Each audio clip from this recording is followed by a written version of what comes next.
3. Boa noite, aqui é Carlos Gonçalves em mais um episódio do podcast Soltando o Verbo. E o assunto de hoje versa sobre criança. E provavelmente você tem criança dentro da sua casa ou conhece alguém que tenha criança dentro da sua casa. Então você tem aí a oportunidade de compartilhar neste momento esse vídeo que está sendo produzido para essas famílias, porque o assunto hoje é muito importante. Às vezes nós esquecemos de que as crianças são seres humanos em formação, e essa formação começa dentro da família, passa pela escola, por isso que o assunto hoje é fantástico. E os nossos convidados hoje vão enriquecer mais ainda a nossa noite com o conhecimento que eles têm. Está aqui com a gente o Emerson. Eu sou formado em teologia e pedagogia, tenho um mestrado em teologia também, tenho uma pós-graduação em gestão escolar e um doutorado também em ministérios pela Fuller, em Pasadena, Califórnia. Maravilha! Então vocês estão vendo que tem conhecimento, tem bagagem aqui esta noite. Também está aqui com a gente Jéssica. Todo mundo já me conhece. Boa noite a todos aqui. Sou mãe, sou esposa. Também tenho formação aí na área de educação. Sou licenciada e bacharelada em ciências biológicas. Não atuo na área, mas já faz um tempinho já também que me formei, né? E está ajudando a criar um serzinho, né? Lindo. Serzinho lindo. Que delícia! E está com a gente também Boa noite, pessoal. Vânia, vocês já me conhecem também. Sou figurinha carimbada, né, Carlos? Bom, eu vou dizer que hoje não mais, mas eu fui pedagoga durante muitos anos. Eu tenho já tenho quase 20 anos de sala de aula, supervisão pedagógica. Hoje não atuo mais, hoje eu estou como empresária, mas a sala de aula nunca sai do coração, né? E eu estou aqui para poder conversar um pouquinho sobre esse assunto. Maravilha, maravilha. Sejam todos bem-vindos. Você também que nos acompanha, bem-vindos. E você está vendo o nível das pessoas que estão aqui. Então, mais uma vez, eu peço para você, se ainda não é inscrito, faça a sua inscrição no canal. Já ative as notificações para você não perder nenhuma das notificações que o YouTube te enviar. E aproveite para compartilhar para mais pessoas, porque quanto mais você compartilhar e comentar, aproveite também para deixar as suas dúvidas, as suas perguntas, trazer as suas perguntas, porque quanto mais você interage, mais o YouTube entrega para as pessoas. Emerson, vamos lá. A escola sempre foi importante na formação dos seres humanos. Isso não é de hoje, isso desde os tempos bíblicos, não com o nome de escola, mas já tinham ali as pessoas, os mestres, os rabinos, que tinham a função ali de propagar a educação àquelas crianças. Como que você vê esse processo da educação hoje? Joia. Carlos, sim, é dos tempos bíblicos, porque já tinham as escolas dos profetas, né? Verdade. Que tinha a intenção não só de ensinar os conteúdos, tipo assim, de religião, mas também da vida, né? Sim.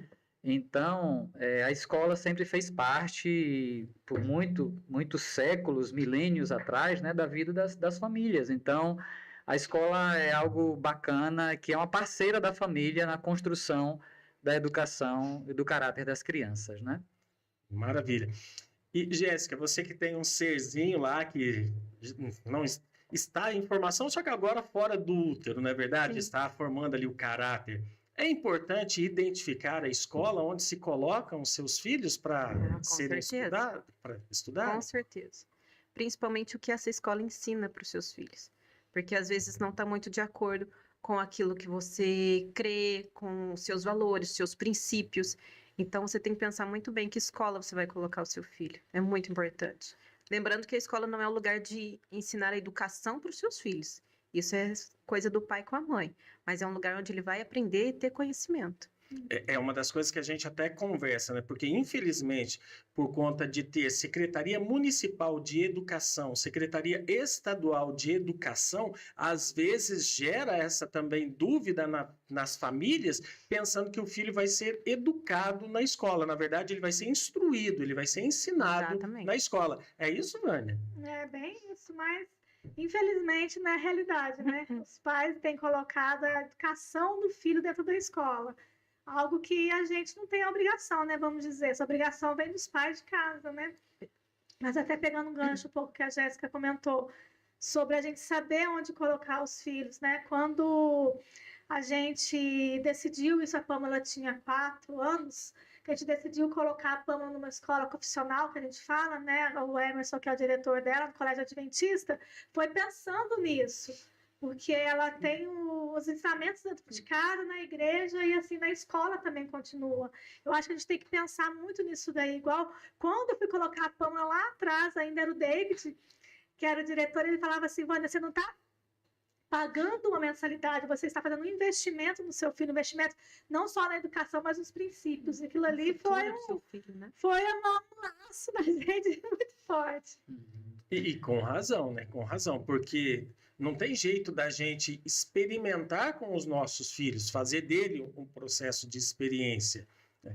Mas conta pra gente, Emerson. Sabe, Carlos, a vida está bem corrida, né, de todas as pessoas aí, e muitas vezes os pais acabam escolhendo, não, essa escola tem um nível acadêmico X, Y, e aí ele terceiriza, tipo assim, a educação do seu filho àquela escola e deixa lá, às vezes, 8 horas por dia, e às vezes chega em casa já no final do dia e tenta compensar aquilo com um presentinho, com um celular, mas, gente, isso pode render, assim, um prejuízo muito grande no futuro, né? Porque os filhos têm que estar com o pai, Sim. com o pai, com a mãe, têm que estar perto. A educação não acontece, assim, à distância. Eu escutei uma frase certa vez que diz o seguinte, às vezes a gente pensa assim, não, eu vou dar um tempo meu tempo com meu filho é pouco, mas é de qualidade. Eu nunca esqueci uma frase que eu ouvi, eu disse assim, da qualidade é tirada da quantidade. Então, não existe essa coisa, eu vou dar pouco mais de qualidade. Você tem que dar tempo para o seu filho, da quantidade do tempo que você dá para ele, você também dá qualidade, né? Então, a qualidade se tira da quantidade. Então, não dá para terceirizar a educação e confiar somente numa instituição. Entendi. Não dá. Tem que ser realmente um casamento. A escola, a família tem que estar junto nisso. A família não pode terceirizar uma instituição a função primária da família, né? Entendi. Isso que você está falando faz todo sentido, porque eu estava fazendo mestrado à época e minha filha, 2004, 2008, ela devia ter em torno de 7 para 8 anos. E aí ela virava para mim, ô pai, vamos brincar? E aí ficava naquelas, né? Poxa, eu estou fazendo uma atividade do mestrado. Se eu falar para ela que eu não posso brincar agora, ela vai entender, o estudo do meu pai é mais importante do que eu. Agora, se eu falar, vamos, aí ela, para o meu pai ficar comigo é mais importante também do que os estudos. Como equilibrar isso? E aí eu falava para ela, me dá 2 minutinhos, só para eu terminar o que eu estou fazendo. De fato, não terminava, lógico, em 2 minutos não se encerrava a atividade que estava ali. Mas na sequência já ia passar o tempo com ela. Porque eu entendo exatamente isso que você está falando, da importância dos pais. Porque eu ouvi uma frase também, já que você falou de ouvir frase, a gente me trouxe à memória, de que nós, pais, somos atores que atuamos 24 horas para uma plateia seleta chamada filhos. Uau. Isso é forte. Isso é forte. Porque às vezes a gente está conversando algo, eles estão brincando, a gente pensa, não está nem prestando atenção. Não, eles estão prestando atenção. Eles estão prestando atenção, sim. Agora, Emerson... Mais do que prestando atenção no que você diz, está prestando atenção em quem você é, na coerência das atitudes, né? Do que você faz. Né? Do que faz, enfim. E eles estão observando isso, né? Estão. E serão os... Né, vão reproduzir. Vão. Serão os profissionais de amanhã, os médicos que irão nos atender, os engenheiros que vão construir casas, enfim. Mas eu achei interessante, a gente estava numa palestra hoje cedo, eu e o Martinelli, e aí a gente estava falando sobre empreendedorismo, sobre empresários, e chegou foi chegando umas falas, e eu trabalho com RH, né? Então tem certos tipos de mão de obra que a gente não acha mais. E hoje, por quê? Porque todo mundo está querendo empreender. Os jovens de hoje estão querendo ser tudo empresário. Por quê? Aí até uma das moças lá comentou, e foi um comentário muito interessante. Porque os jovens de hoje querem empreender porque eles não querem ser igual o pai e a mãe que trabalhava o dia todo e só chegava em casa à noite. Então, eles querem fazer diferente dos pais. Ter um tempo de qualidade com a família, coisa que eles não tiveram. Então, eles não querem ser o reflexo do pai e da mãe que trabalha das 7 às 5, 6 horas da tarde. 9 horas, às vezes. Então, até as 9 horas, às vezes. Então, hoje eles estão empreendendo. Empreendem. Para ser diferente dos pais. Porque você, sendo dono do seu próprio negócio, você administra o seu horário, né? Exatamente. Exatamente. Eu pensando nisso, foi um dos pontos pelo qual me fez mudar um pouco também.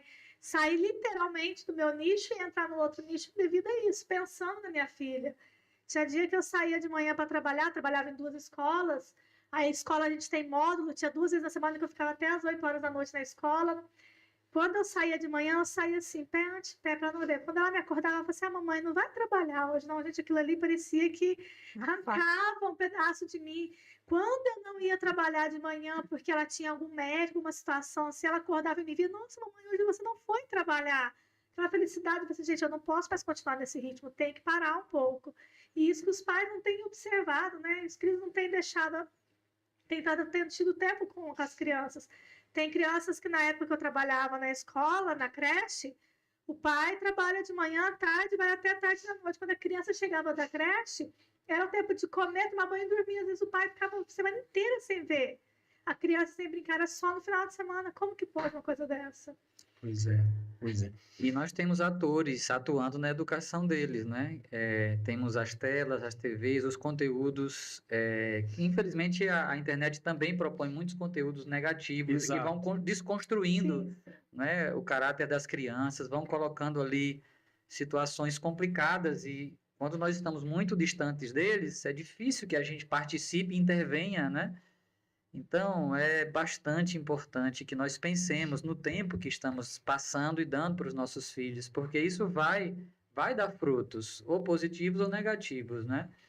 E tudo que a gente planta, a gente colhe. Não dá para plantar maçã e colher morangos, né? Não tem dá, como. não dá. Pode até ter fé suficiente para tirar a montanha do seu lugar, mas se plantou uma coisa, vai colher daquela mesma natureza. Aproveitando esse gancho dele, muitos pais, eles confundem estar presentes com dar presentes, como foi falado antes. Sim. Então, eu não posso ficar com meu filho hoje, então vou dar um celular para ele, enquanto ele estiver entretido ali, eu fico aqui fazendo o meu serviço e tal, e esquece de ser presente para os filhos. Agora, imagina nesse caso que a Vânia falou dos pais que trabalham 8, 9 horas, mas e aqueles que trabalham em hospitais, que são 12 horas? Sim.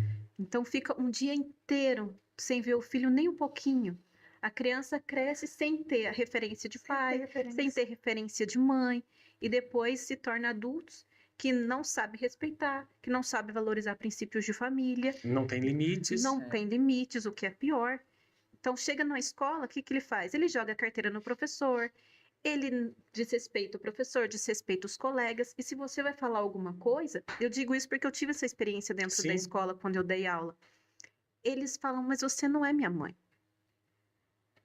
Então, você vai falar o que para uma criança dessa, um adolescente desse? Eu não sou sua mãe, eu não posso te dar educação, mas a vontade que dá é dar educação para ele. Porque é impossível. Eu dava aula para alunos de 5º ano, que hoje eu não sei como que está funcionando essa questão das séries, mas era de 5º ano até o 3º colegial na época. Eu chegava na sala, tinha escola que a gente conseguiu montar uma horta, trabalhar com os alunos essa horta, eles colherem e tudo mais. Em outra escola, não tinha como dar nem a introdução do assunto, porque os alunos jogavam carteira, arrastavam cadeira, rabiscavam quadro, jogavam as coisas no professor. Se você reclamava, eles falavam isso, você não é minha mãe, eu não preciso te respeitar. Não tinha como você colocar para fora da sala. Se mandava para a diretora falava, não posso fazer nada. Então, era impossível dar aula. Foi até uma das coisas que eu falei, eu não quero essa área para mim. Eu não quero mais dar aula. Porque eu não vou me desgastar, não vou desgastar minha saúde física, mental e emocional para isso aqui, eu não preciso. Então, acho que muito dos professores se sentem desgastados por causa disso. A falta de educação dentro de casa cria esse empecilho na escola. É engraçado, eu tenho certeza que o Emerson deve passar por isso. Já passei muitas vezes, eu falei assim, gente, aquela criança problemática na escola, a gente chama o pai e a mãe. Só do pai e a mãe chegar na escola e falar assim, nossa, Já entendi sabe por quê. que criança é desse jeito. É o reflexo total do pai e da mãe. Olha, o Heraldo escreveu assim: na minha opinião, o Ministério de Educação e Cultura, MEC, deveria ser mudado para MCC, Ministério do Conhecimento e Cultura, pois a educação deve vir de casa, mas muitos pais transferem isso, conforme a gente falou. Na realidade, né? É uma realidade. Logicamente que a gente está falando aqui, você que está assistindo, né? De repente, Carlos, deve estar pensando, nossa, mas minha agenda está cheia mesmo, eu nem sei como dar conta de ajustar isso, mas é só o fato de você já estar percebendo isso já é uma boa coisa, porque ao perceber essa realidade, você agora pode trabalhar um planejamento para ir mudando um pouco essa situação, não é? Ah, realmente eu trabalho tantas horas no hospital ou na escola, mas e as outras horas? As outras horas é no futebol, na balada, é onde? E a família? A família tem que fazer parte do planejamento, né? Se não dá para mudar a rotina agora do trabalho, mas faz uma sugestão, né? Sim, claro. Um planejamento onde tem as horas do trabalho e as horas de estar em casa, de estar com os filhos, de sair com eles, de comer com eles. Isso não tem como. Se a gente não fizer isso, alguém vai fazer por nós. Vai. E eu posso garantir que não vai ser ninguém que tem muito interesse na vida do seu filho. E nem da sua família, né? Então, se a gente não fizer, tem quem faça. Mas com um propósito bem E desvirtuado, ninguém né? ensina com tanto amor quanto a família. Exatamente, exatamente. Eu costumo dizer que a vida ensina, a vida não nos obriga a aprender, mas cobra depois. Aham. É uma escola, uma escola. Agora, Emerson, você percebe que é importante ter princípios bíblicos dentro de uma instituição de ensino, aspas, secular? Ah, com certeza, né? Nossa, eu escutei, vocês devem ter visto, né? Aqui mesmo na cidade, houve até um pouco de polêmica no período da Páscoa, que Sim, se falou de não falar o nome de Jesus na escola, né? Eu acho isso realmente foi um equívoco, né? Porque a Páscoa é sobre Jesus, mas eu não queria falar sobre isso agora. Eu quero falar sobre a sua pergunta, né? Os valores bíblico-cristãos, eles são uma base para o caráter de uma pessoa, né?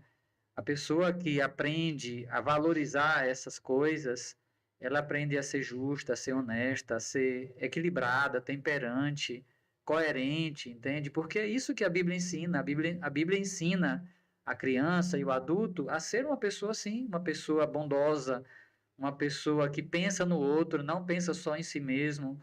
Então, os valores bíblico-cristãos nos empurram nessa direção, sim. né? De nós não vivermos a vida só ao redor das nossas preocupações pessoais, senão também pensar no outro. Na coletividade. Incluir os amigos, a família dentro daquilo que você planeja fazer da sua vida. Então, os valores bíblico-cristãos nos ajudam a pensar na vida dessa maneira, da maneira mais responsável e coletiva. E eu acho que isso é primordial. Mas até esse ponto que ele comentou, né, do que aconteceu na rede pública. Eu ainda estava na escola quando aconteceu esse episódio, né? E foi, infelizmente, um equívoco mesmo. Foi uma situação que veio de um grupo da Secretaria de Educação que soltou um documento sem conhecimento da prefeitura, do prefeito, sem conhecimento da Secretaria de Educação. Foi, assim, algo que foi totalmente isolado, mas olha a repercussão que deu, né? E foi algo assim que eu falo, gente, por que chegaram a esse ponto de conhecimento? Como que eles conseguiram fazer algo dessa forma? E é complicado porque a gente está num ponto de que a gente tem que ter muito equilíbrio de como falar de Jesus na escola. A gente fica preocupado porque já teve pais, já teve duas situações em escolas que eu trabalhei, da gente falar, né, no livro didático veio falando de pai, pai, mãe, mãe. Deu uma repercussão terrível, também saiu nas redes sociais, foi uma briga toda. E também teve situações de criança que o pai já falou que não é para assistir a aula de filosofia e religioso, porque ele é de uma religião que eu não sei qual que é, acho que não convém falar. Sim. E ele proibiu. quando se fosse uma aula que fosse voltada ao cristianismo, ele estava proibido de assistir. Então, os dois extremos. Se a gente fala de um lado, dá uma repercussão. Se faz do outro, dá uma repercussão. Então, o trabalho da educação municipal e estadual está muito difícil nesse ponto. Quando é uma escola, que já a gente tem uma escola em Pouso Alegre, que é uma escola católica, então você já coloca o seu filho lá sabendo.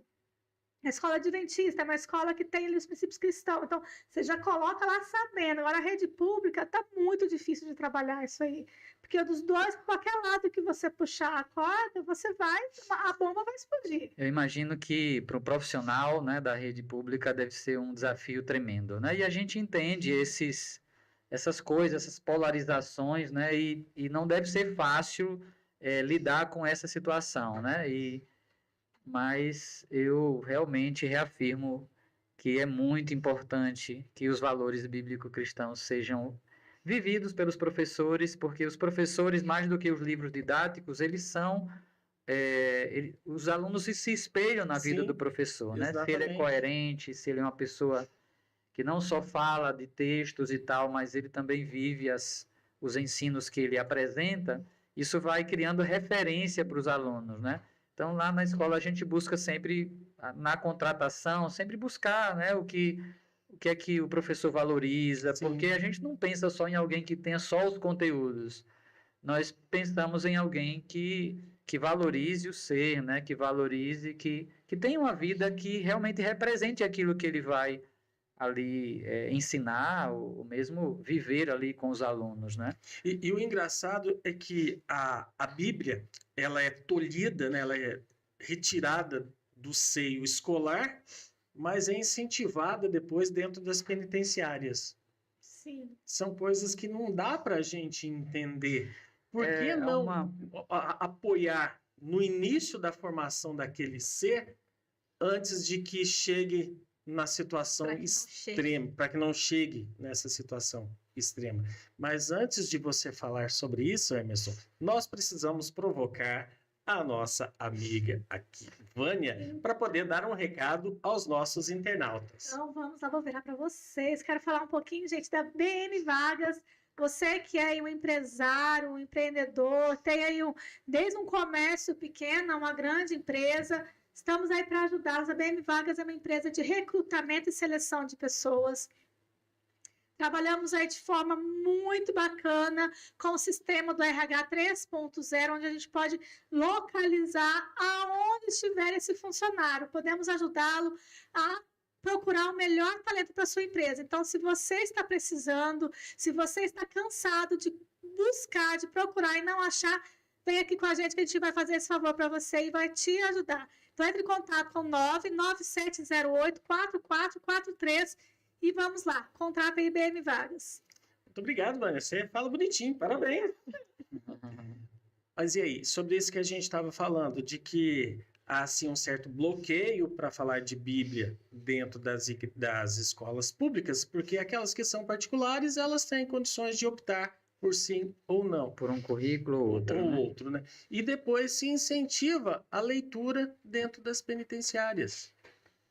É interessante, né?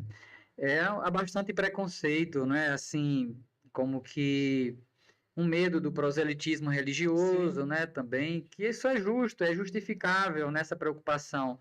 Mas a gente não pode tomar uma preocupação e fazer dela algo que vai fazer a gente anular a outra. É como que a gente pegasse uma banheira com um bebê e a água da banheira está suja. A gente não vai jogar o bebê com a água suja. A gente tira o bebê, joga a água suja e troca a água.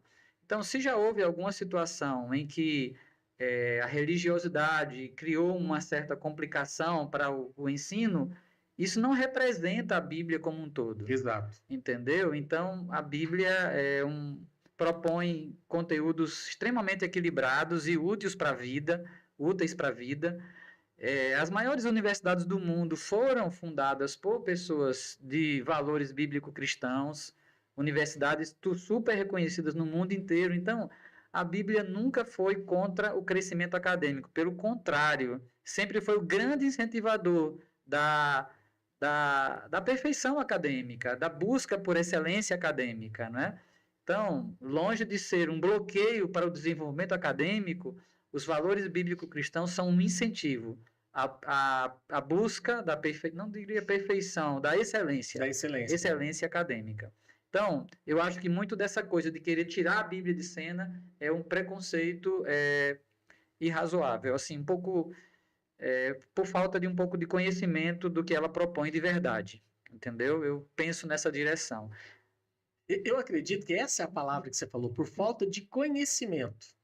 Porque às vezes se rejeita esse livro. Tinha uma instituição de recuperação já paralela com o Estado, aí já na questão do sistema prisional, em que eles usavam o seguinte lema: o homem da capa preta prende, o livro da capa preta liberta. Que bacana, né? Então, olha a analogia que eles faziam. Mas por quê? Porque lá era incentivado a eles conhecerem esse livro. Uhum. E aí eles viam, porque a maior prisão que o homem vivencia é aquela que não tem grades. A maior prisão. Agora, Emerson, já que nós estamos falando desse Emerson e as nossas duas convidadas, já que estamos falando dessa importância da instituição de ensino ser uma instituição séria, uma instituição que cumpra sua missão, visão e valores, porque às vezes esse tema missão, visão e valor está apenas em um quadro moldurado, pendurado ali na recepção da instituição, mas que no dia a dia, infelizmente, a gente não percebe isso na atuação dos colaboradores dessas instituições. Mas no caso da escola, que nós já estamos ponderando que que você mesmo disse, que no momento da contratação já identifica quais princípios aquele profissional ele se identifica, inclusive para poder selecionar, dar continuidade na entrevista, no processo de contratação ou não. Vimos, então, que isso é importante. Agora, como a escola pode colaborar para que os lares também sejam estruturados? Porque você leva a sua criança para dentro de uma instituição sadia, organizada, ali a criança ela é instruída, baseada em princípios, mas, e aqui não é com olhar de julgamento, é apenas de constatação, no final do dia, nem todas essas crianças voltam para um lar estruturado.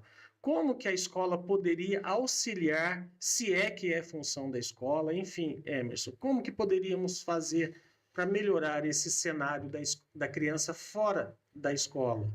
Bom, os profissionais de educação, como a Jéssica falou, né, eles são realmente verdadeiros heróis do dia a dia, né? A gente encontra situações em que tem alunos e famílias que não dão esse apoio, né, tão necessário para o desenvolvimento do aluno. E aí a escola se vê nessa situação que ela comentou, né? Professores que não conseguem desenvolver o que eles se propuseram a fazer e tudo, né? Então, diante dessa situação que a gente constata no dia a dia, a gente tem que fazer um esforço extra para tentar trazer a família, né, junto nesse processo. A gente não vai conseguir dar conta sozinho. Essa semana mesmo a gente conversou com uma família, né, da escola, que a gente precisava fazer uma intervenção, e veio a mãe, conversamos e fomos, assim, apresentando a necessidade de uma parceria mais forte, que a gente faça aqui e essa coisa continue lá, e ela faça lá e a gente continue aqui, que é o mais importante, mas pela correria, né, que a gente falou no início, né, muita gente, não tenho tempo, eu terceirizo, então faça aí, e aqui ele tem que já vir pronto. E a gente não vai entregar nada pronto se não tiver uma família participando. Então, como? Tentar trazer a família, abrir o olho e não só responsabilizar, mas conscientizar da necessidade dessa participação mais ativa na construção desse menino, dessa menina que está ali na escola, mas que deveria passar mais tempo em casa do que na escola, e mais tempo com os pais do que com os professores e colegas, né?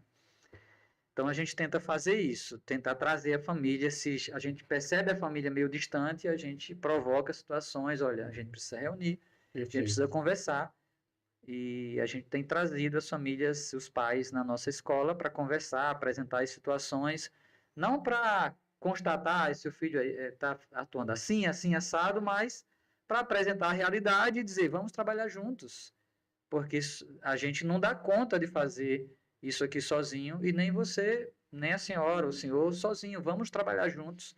Então, se a escola tiver essa condição de fazer isso, ela vai cumprir melhor o seu papel e vai ajudar mais as famílias.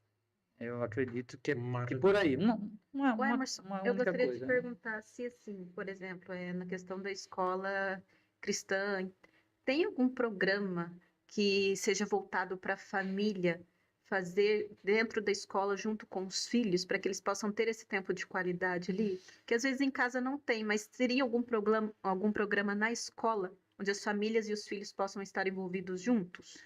Olha só, nós temos, eu acredito que cada escola tem o seu programa, né? Na nossa, nós temos um programa que a gente tem tentado estabelecer, que é a Escola de Paz. Certo. Então, a gente tem tentado trazer profissionais que possam dar orientações aos pais. A gente faz um encontro, traz, instrui, conversa e tenta abrir os olhos, né, para essa realidade que o principal ator da educação dos filhos são os pais, né? Exato. Os principais que vão mais contribuir com a formação da criança são os pais. Então, a gente tenta fazer isso.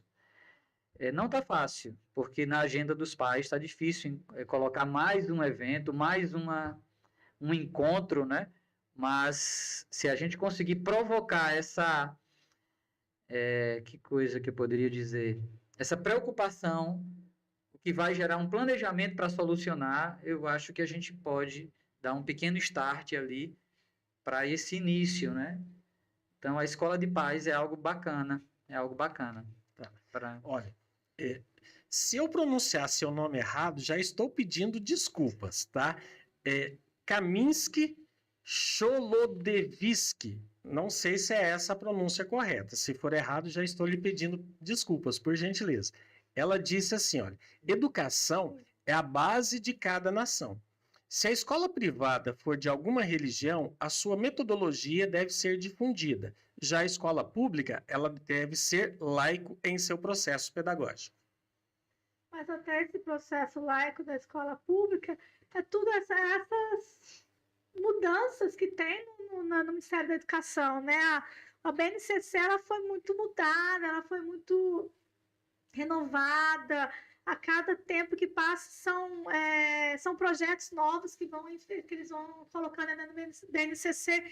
Aí isso faz com que a gente tenha dificuldade nesse ponto de trabalhar o cristianismo dentro da escola, né? Porque na minha época, quando eu era criança, eu tinha aula de ensino religioso.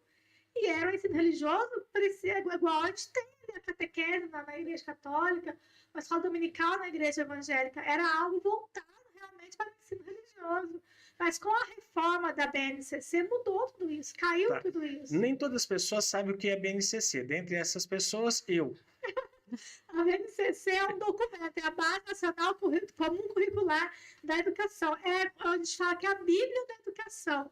É onde está escrito tudo que deve ser trabalhado dentro da educação, desde a educação infantil até o ensino médio. Então, esse documento ele foi renovado, ele foi refeito, teve várias alterações.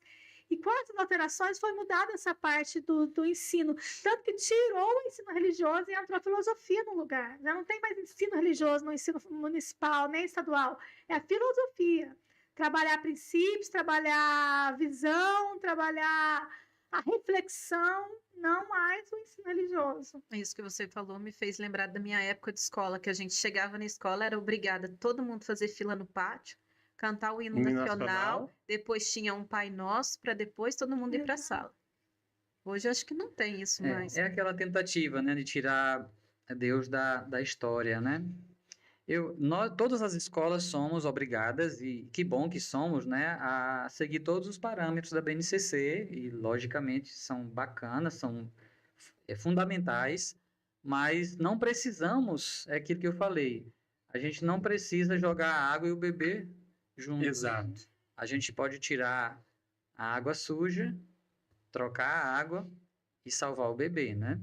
Então, a gente pode fazer tudo aquilo que a BNCC propõe e ainda assim apresentar valores cristãos, bíblicos, para que as crianças e os adolescentes e adultos cresçam com esses valores nos seus corações, para serem profissionais excelentes e gente de caráter, né? Gente honesta, gente boa, gente trabalhadora, gente excelente no que faz, na sua profissão, na medicina, na contabilidade, nas vendas. Não estão em contradição. Vida cristã com excelência acadêmica e profissional. E, infelizmente, muitas vezes as pessoas querem separar isso a ferro e fogo, mas eu acredito que isso é um equívoco. E que muitas vezes também eu penso que há assim, uma certa confusão em entender que cristianismo não é religião, é um estilo de vida.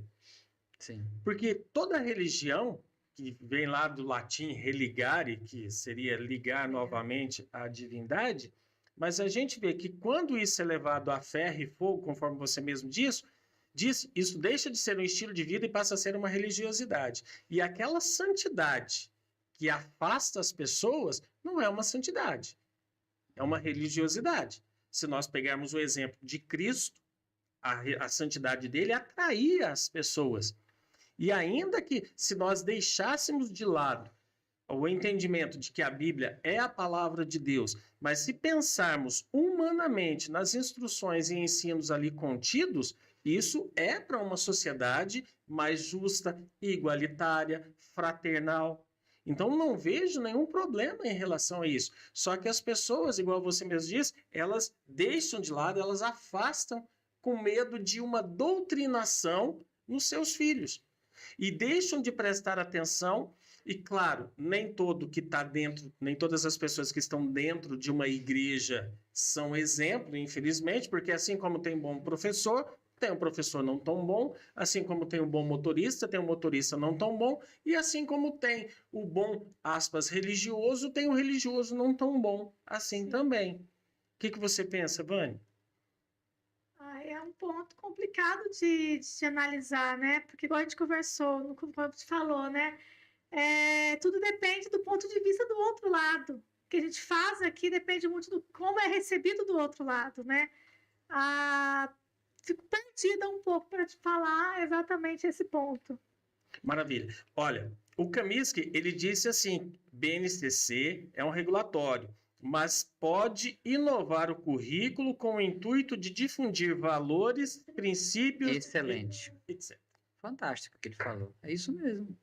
A gente não precisa jogar fora essa questão dos valores. A gente pode cumprir tudo, e a gente faz, a gente busca fazer isso, tudo que a BNCC propõe, de conteúdos, de crescimento e tudo mais, e fazer isso sobre uma base de valores. Não tem porquê dissociar ou divorciar essas coas. Exatamente. Como a gente conversou, já era feito isso antigamente, há 20, 30 anos atrás, já se fazia dessa forma e dava certo. Por que fez tanta mudança? Por que mudou tanto? E a gente está percebendo com o crescimento dessa juventude que essa mudança não foi boa. Porque olha nossos adultos hoje e olha os adultos que vão ser amanhã, a diferença, como é gritante a diferença. O nível está caindo cada vez mais. Por que não vamos retroceder? Não, a gente tem que olhar para trás e ver que o lá de trás deu certo. Por que não pode voltar como era antes? Né? Tudo tem que ser renovado, tem que ser diferente. A gente tem que analisar muito esse ponto. Eu tenho uma pessoa que trabalha comigo e ela passou um mês em um outro país, não vamos citar nomes aqui para poder não tentar relacionar com quem, mas nesse outro país, e ele, claro, ele é avô. As crianças nesse outro país vão... os meninos de terno e gravata para a escola, as meninas muito bem vestidas para a escola, e dentro da escola é incentivado, sim, a questão da leitura da palavra de Deus. E esse país está no primeiro mundo. Então, é igual você mesma falou. Poxa, por que ela deu certo? O que está dando certo nos países que foram, né, evangelizados, vamos pensar assim, que deram certo, países de primeiro mundo? Tá certo que o Brasil teve toda uma história atípica, né? Os jesuítas chegaram aqui tentando, né, introduzir uma religião aos índios, depois tivemos a questão da escravidão, depois nós tivemos os protestantes também vindo para cá, enfim, virou uma certa dificuldade, mas é algo para a gente pensar no futuro da nossa nação. Com certeza. E essas coisas que aconteceram na história foram as coisas que criaram o preconceito que a gente vem comentando aqui, não é? Exato. E aí a gente deixa de olhar de olhar tudo e reter o que é bom e despreza tudo por conta de alguns equívocos e erros, com certeza alguns intencionais e outros nem tanto. Exato. Por conta desses erros, se joga tudo fora, mas é uma pena que isso aconteça, esse desequilíbrio, né? Esse pêndulo que a Vânia falou no início, né? Ou um lado ou outro, um extremo ou outro. E nós não precisávamos estar nesse pêndulo, né? Nós podemos estar no centro, né? Olhando tudo e retendo o que é bom, retirando aquilo que não deu certo, mas não jogando fora as coisas que deram certo e que podem continuar dando certo, servindo de base para as pessoas. Né? Infelizmente, nós somos muito tendenciosos a isso, né? Um extremo ou outro, um extremo ou outro. E o equilíbrio realmente é o que devemos buscar. E todo extremo é prejudicial. Tanto é verdade que se você não souber onde que você vai comprar as janelas da sua casa, você vai ter uma dificuldade muito grande de você fazer. Você pode construir, levar um arquiteto, fazer aquilo tudo lindo e maravilhoso, mas se você esquecer dos detalhes das janelas e esquadrias, isso não vai gerar aquela satisfação de você chegar na sua casa, ver uma casa arejada, ventilada e que se apropria muito da luz natural. Se você quer trazer esse conjunto para dentro da sua casa, a nossa recomendação é a Vidraçaria Coutinho. Entre em contato com o pessoal através do 35 99984 8513. Vidros, espelhos, box para banheiro, o pessoal terá o maior prazer em te atender. E se você falar que ficou sabendo das Vidraçaria Coutinho aqui no podcast, o cafezinho lá é garantido. E se você quer participar também, apoiar esse podcast, entre em contato com o pessoal da AG7 Produções. O telefone deles está aí embaixo. Continuemos. Então, a gente estava falando aqui de extremos, né? Eu lembrei de uma frase que o Dr. Rodrigo Silva sempre comenta. Ele diz que o extremo é o lado da verdade que ficou louco. Então, acaba que todos têm verdades, mas ficou tão no lado do pêndulo que perdeu o equilíbrio, né? Então, a gente precisa estar mais no centro, né? Retendo o que é bom e tirando as coisas que não deram certo, mas não jogando tudo fora porque aquela atitude deu errado, então tudo que estava relacionado a isso tem que ser jogado fora. Não. A gente precisa analisar e fazer as separações com equilíbrio, com estudo, com reflexões e aproveitar tudo que é bom e que deu certo. E implementar isso, não jogar fora, porque algo daquela linha de pensamento deu errado. Exatamente. Observa o que deu errado e transforma em algo certo. Né? Exato. Podemos refazer, a gente né? aprende com os erros, né? Então, assim, todo mundo para acertar teve que errar um pouco, né? E o erro não é 100% ruim, porque é através dele que a gente vai alinhando de um lado, de outro e acertando, né? Vai entendendo que Só não que deu. a gente está vendo o erro sendo contínuo. Tá errando e não quer. Tá vendo que o negócio tá dando certo e continua e persiste. A gente precisa fazer tem que ter essa mudança, né? Tem que virar essa chave. E o que é pior é que não é assim, eles não estão vendo que está dando errado.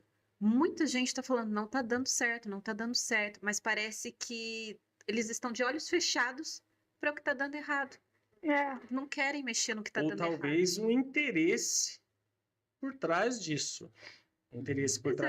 Aqui a gente não vai entrar nem na discussão teológica, mas existem também interesses humanos escusos por trás disso. Porque se você não... É um exemplo que a gente traz dentro do setor público. Isso eu já enfrentei muito, Emerson. Tenho mais de 33 anos de serviço público. Opa. E aí entrava o cargo comissionado puro. O que é o cargo comissionado puro? É aquele por uma indicação Cargo de política. confiança. É o cargo de confiança. E aí, Emerson, a gente ia ensinar o serviço para ele cobrar da gente o serviço depois. O negócio é meio ilógico. A gente até fala, não, olha, eu tenho que ensinar o meu chefe a mandar em mim. Porque, claro, né, hoje está tendo um processo de profissionalização do serviço público, onde em determinadas áreas procuram colocar pessoas já com conhecimento afeto àquela área. Mas no passado não tão distante, não era assim que funcionava.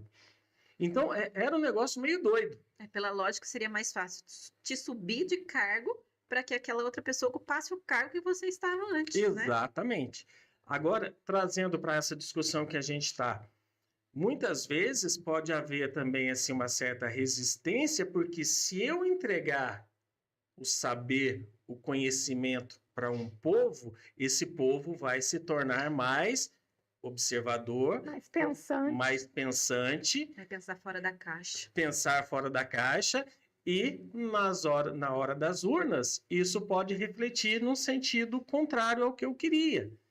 E aí a gente vê o resultado do que nós estamos percebendo hoje, de modo geral. Em casa, a gente sempre fala, não tem muito a ver com a área da educação, mas na questão do Brasil, por exemplo, que o Brasil não foi feito as escolas não foram feitas para fazer empreendedores.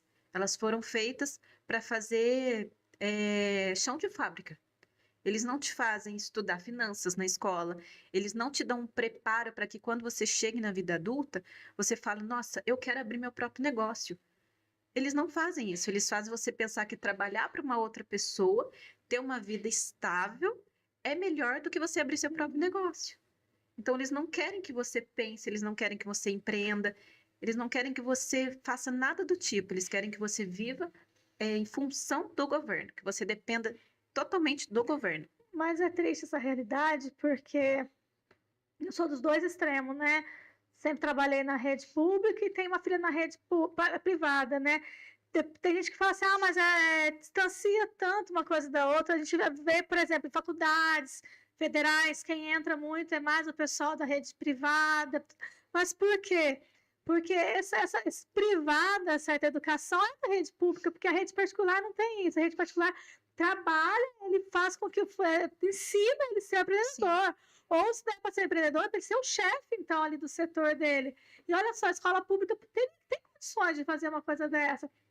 A escola pública tem profissional capacitado tão quanto uma escola privada. E por que eles não permitem isso? Tanto é que tem profissional que trabalha na escola pública, sai e vai dar aula na privada. Ao mesmo tempo. Ao mesmo tempo. O currículo, a BNCC, como a gente falou, é a mesma. Para a rede pública e para a rede privada é o mesmo documento. Por que uma consegue desenvolver um trabalho totalmente diferente para outra? Porque eu estou pagando. Não, tem nada a ver com o financeiro. Porque o governo distribui financeiramente a verba para as escolas municipais e estaduais muito bem distribuídas. Os funcionários são muito bem pagos, têm os seus salários em dia, a educação tem material didático de graça. Por que eles não conseguem andar na mesma linha? É o que você disse, porque se eles trabalharem dessa forma, vão criar pessoas, vão criar pensantes. Será que é isso que eles querem? Então, nós sempre vamos ter os operadores e os pensadores. Isso é fato. Isso é fato. Lá onde eu trabalho, meu setor é típico. Estou mexendo no computador tal, quando vê, deu um problema. Aí o que eu tenho que fazer? Chamar a pessoa lá do TI. NTM. Aí a pessoa vem, o que você estava fazendo? O que aconteceu? Quer dizer, eu até então estava só operando. Aí essa pessoa vem e começa a pensar para poder identificar o problema e resolver aquela situação.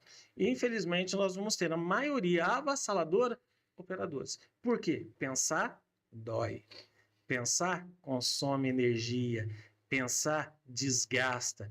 Pensar, muitas vezes, te leva a romper com certas crenças limitantes que te impediram no passado. E, às vezes, você não quer sair da zona de conforto. Por isso que, muitas vezes, as pessoas não querem pensar. E aí fica mais fácil terceirizar para a escola ensinar meu filho, fazer meu filho um cidadão de bem. Se deu certo, o mérito da escola. Se deu errado, infelizmente a culpa também foi Da escola que não ensinou direito. Mas a gente estava falando muito de família, né? Eu acho que se a família se envolvesse mais com a educação dos filhos, ia ter essa mudança. Porque eles iam perceber essa situação. Desde o começo a gente falando sobre a família, falta família dentro da escola, falta família junto com o ensino da filha. Porque não só da educação, mas o ensino eles têm que estar junto. Se os pais, a família em geral, participasse mais do ensino, entendesse, procurasse saber o que ele está aprendendo lá dentro, muita coisa ia mudar. exatamente. Na minha época, os pais tinham que assinar a tarefa dos filhos para mostrar que mostrou para os pais e a escola está ciente de que os pais estão cientes do que a criança estava estudando. Tanto é que, na minha época também, se falasse assim, vou chamar seus pais na escola, nossa, Deus do céu, corre porque Eu lembro quando é impossível. tirava nota baixa na escola, eu já vinha lá da escola aqui em casa chorando, eu já antecipava o choro, porque eu sabia que em casa o negócio ia ficar Essa feio. parte, graças a Deus, nunca passei. Eu sempre tive minhas notas boas.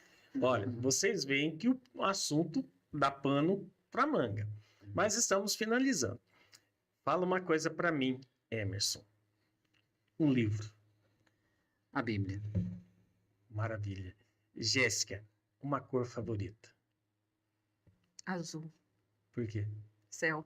Oh, Ai, que inspiração. Vânia, um dia da semana? Ai, meu Deus. Então, aquele dia eu falei, hoje eu vou falar segunda-feira. Segunda-feira? Segunda, eu Que é o ultimamente, dia mais longe da outra segunda? hoje, como empreendedora, eu vejo a segunda-feira como o início de um grande, como que eu posso dizer? Milagre, mas de grandes conquistas. Maravilha. Porque eu acho que quando você começa a segunda-feira bem, com o seu negócio bem, acho que você leva a semana tão feliz, tão boa, né? Então acho que a segunda-feira para mim está sendo um dia muito agradável. Maravilha. Emerson, uma atitude que gera sorriso em você. Ajudar. Ajudar. Já até fala sorrindo. Não, não. Se ele estiver mentindo, não dá, porque o corpo fala. Olha aí. Ó. É quando a gente consegue, sabe, ver assim que a gente conseguiu contribuir com a vida de alguém, dá uma alegria, né? Nossa. Às vezes ter ouvido alguém, ter posto a mão no ombro, e isso fez uma pequena diferença e mudou, assim, ajudou essa pessoa a levantar-se. Para mim, ter essa sensação de ajudar é algo fantástico. Dá pra Maravilha. ver nele que o prazer dele é ajudar o próximo. Exatamente. Tá estampado. Fica escancarado. É. Escancarado. Uma comida favorita, Jéssica? Pizza, Ah, massas. Nossa, uma coisa que a gente comentou Massas. hoje, né? O podcast do Carlinhos poderia ter comida, né? Aí, ó, nós vamos levar isso ao patrão. Patrão, aí É. patrocinadores. Quem aí, quiser patrocinar, gente, fica à Ficaria vontade. patrocinar nós aí. Exatamente. Falar com o Rafael, manda sair. Olha que coisa Minha boa. comida preferida, açaí. Aí. Eu comi açaí em Belém, meu Deus do céu, que Nossa, loucura. me Uma dá- explosão de sabores. A gente teve um. Não, mas eu Você é de visitei. onde? Eu sou do Rio Grande do Norte. É, lá pertinho. Não, é 1.000 e tantos quilômetros. Nossa, não é longe. O Nordeste está bem. Ah, é verdade. Rio Grande do Norte está mais perto. Natal, Fortaleza, né? Mas Belém está bem acima. Confesso que eu tenho vontade de provar o puro açaí. É muito bom. Mercado Ver o Peso, em Belém. Pode ir lá. Aí, ó, o Tem merchan, ó, o merchan aí pra gente, hein, mercado? Certo. Um lugar no mundo. Nossa, minha casa, minha família, meu quartinho, minha cama. Vai funilando. Uniu, né? Uma palavra boa de ouvir. Nossa, tem que ser de pronto, né? Eu tô demorando, então não é uma palavra boa, né? De ouvir. Frase também, né? Pode ser uma frase. Quando eu escuto meus filhos falarem que estão com saudade de casa, me dá muita alegria. É saudade dos filhos. Saudade, pronto. Saudade é uma palavra bacana. Maravilha. Nossa, Maravilha. falando isso, me lembrou que hoje em dia o maior prazer que eu tenho é escutar um mamãe, mamãe. As coisas mais deliciosas do mundo. Então, Jéssica, eu estou na expectativa de ouvir assim, vovô, vovô. Ah, sabe? rapidinho. Porque É ainda rapidinho. já sai alguma coisinha depois. Emerson, você vê lá no meu story, você vai ver meu netinho lá. Porque o assunto família, fiz questão de estar com ele. Uma alegria. Meu filho, meu marido, minha família. Não tem alegria maior. Não tem, né? Não tem. Não tem. Família estruturada, sociedade mudada. Excelente Bacana. Ficou frase. até bonito agora, hein? Deus Ó o foi. corte aí, cara. Ó, essa Coloca ficou da aí hora, embaixo. Frase Lá, de autor. efeito aí. sabe? Uma meta de vida.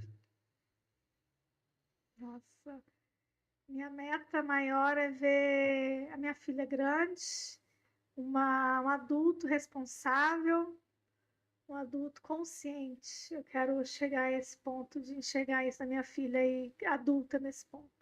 Então, Vânia, uma das coisas que eu e Sônia temos conversado é justamente isso. Quando a gente for embora, e um dia a gente vai, certo?